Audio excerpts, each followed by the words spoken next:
Hi, I'm John, and this is a Goku vs Vegeta figure from Dragon Ball Daima. But what if I can move this to a different timeline and turn it into their latest forms from Dragon Ball Super, Ultra Instinct and Ultra Ego? Let's find out.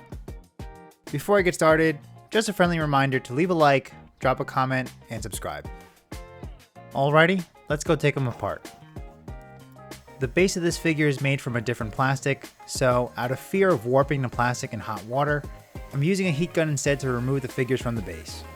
After removing the base, I put the figures themselves in some hot water, and after a lot of elbow grease and frustration, I managed to take them apart.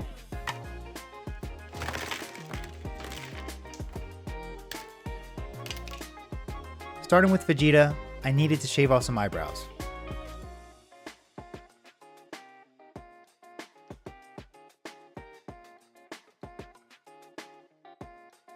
Then I grabbed some epoxy sculpt and gave him some thick, hairless brows.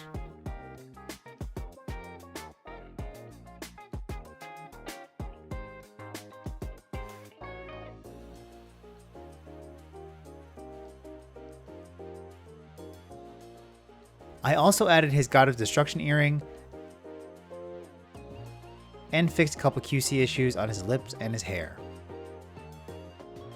While that cured, I moved on to Goku's hair. Goku's hair spikes are slightly raised in his Ultra Instinct form, so I decided to cut off all the key hair spikes, leaving a nice flat surface on his head, and reposition the spikes so that the hairs would point upwards instead.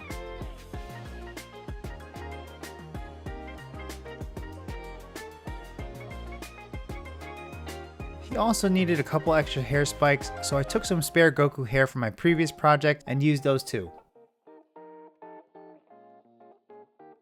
I also used my spare Goku hair spikes to add in Vegeta's mini mullet too.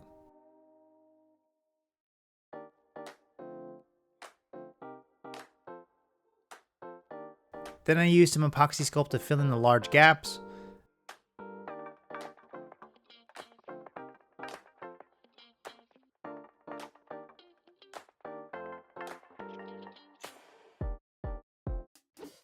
And finished it off with some Vallejo plastic putty to ensure a smooth finish.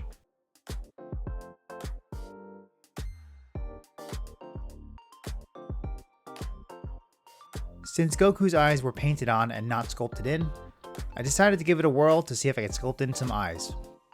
I wasn't sure how it would turn out, but the only way to get better is to try.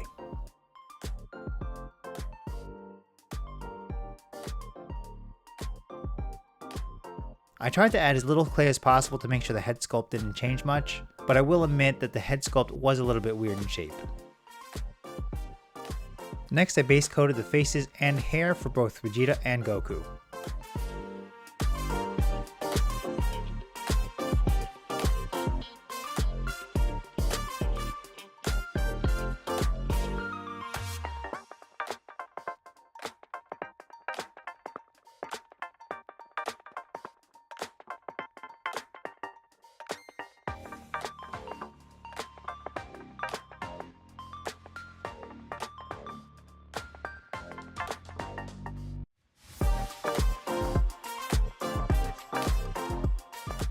Then I painted in their pupils with a darker color for the outlines, filling in most of the irises with my desired colors, and doing some finishing touches.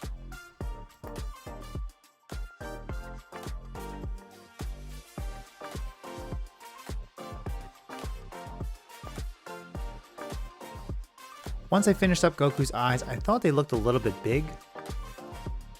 While they looked okay in isolation, they looked weird when paired with Vegeta. So I decided to make the eyes a little bit smaller by adding a little bit more clay, plastic putty, and doing some light sanding. And then did the whole thing all over again. With the heads done, it was time to base coat the bodies. Somehow, despite painting Goku's gi quite a few times, I always tend to do it differently each time. Mostly because I forgot what I did.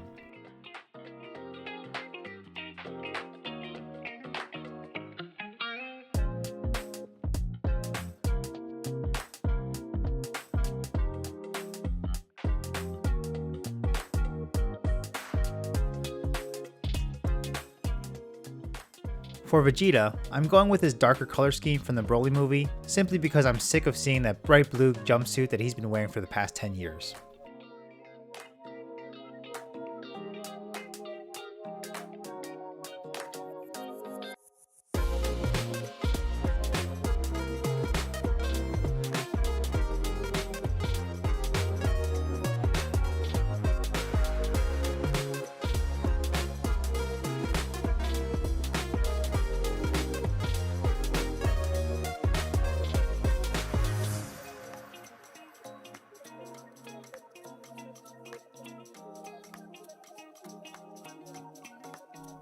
Next up, I added in some highlights on their skin and hair.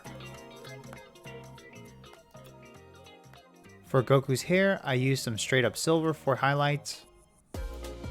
For Vegeta's Ultra Ego, I added some extra silver and metallic base to the highlights to help match the shiny coolness of Goku's Ultra Instinct.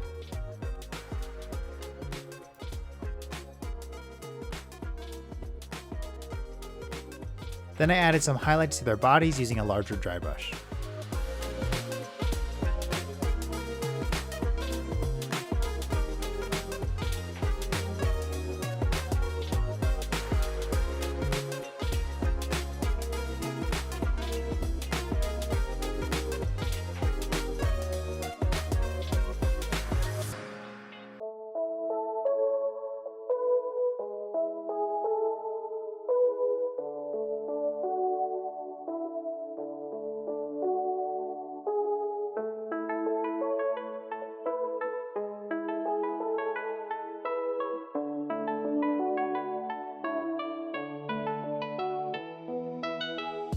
For Goku's boots, I decided not to give them the full repaint to save me some time, but there were some paint QC issues on how they applied the red lines on his boots, so I gave that a once over.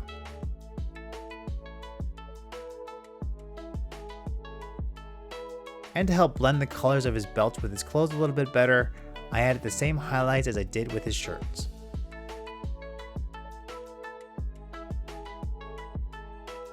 Moving on to panel liners, I added some brown panel liners on their facial features to give it a more anime look.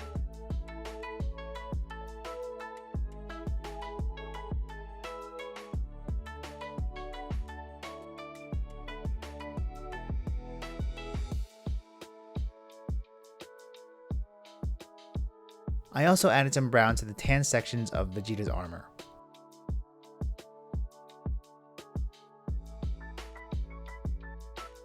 I used gray panel liners on Vegeta's armor, gloves, and boots.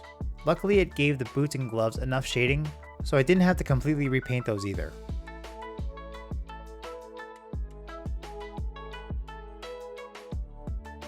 Lastly, I used some pink-brown panel liner on both their ears and the rest of Goku's skin.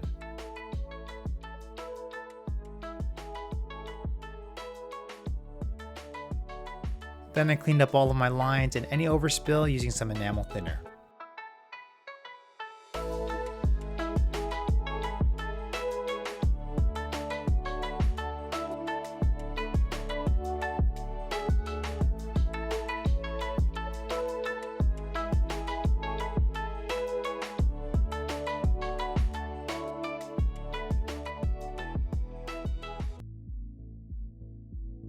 Doing a little something out of the ordinary, I put the whole thing back together to see how it would look as one piece.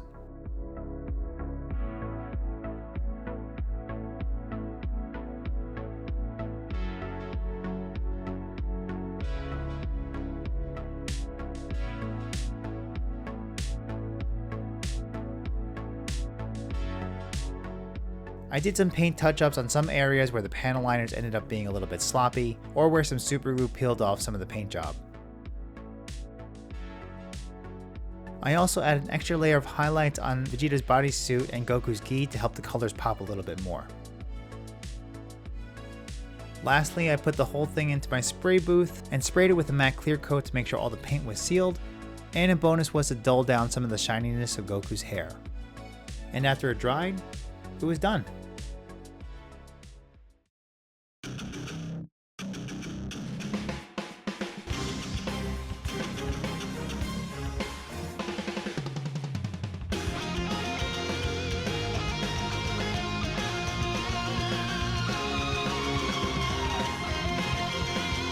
Here's the final result. Vegeta came out great. I really like how Ultra Ego's colors ended up matching the darker, muted colors of his outfit. Goku's hair came out great too, with the matte clear coat coming in clutch and hiding any imperfections that I did while sculpting. I'm about 50-50 on Goku's face, but I'm glad that both Goku and Vegeta now have sculpted eyes for some consistency. Let me know what you think in the comments. Of course, thanks to all my members, with special thanks to my newest members, AKE3106, Wolfie the Rabbit Queen, Yun Yun, and the Heist Turtle. You can join my YouTube membership for $2 a month, where you can get live updates of whatever project I'm working on, and some member-only polls that can help influence certain content of the channel, this being one of them. But most importantly, you'd be helping me out directly. You can also find links to everything I used in this video in the description below. Check out my other projects and figure reviews on the channel, and if you like my work, subscribe, drop a like, leave a comment, and hit the notification bell so you know when my next video is going to drop. Thanks for watching, see you next time.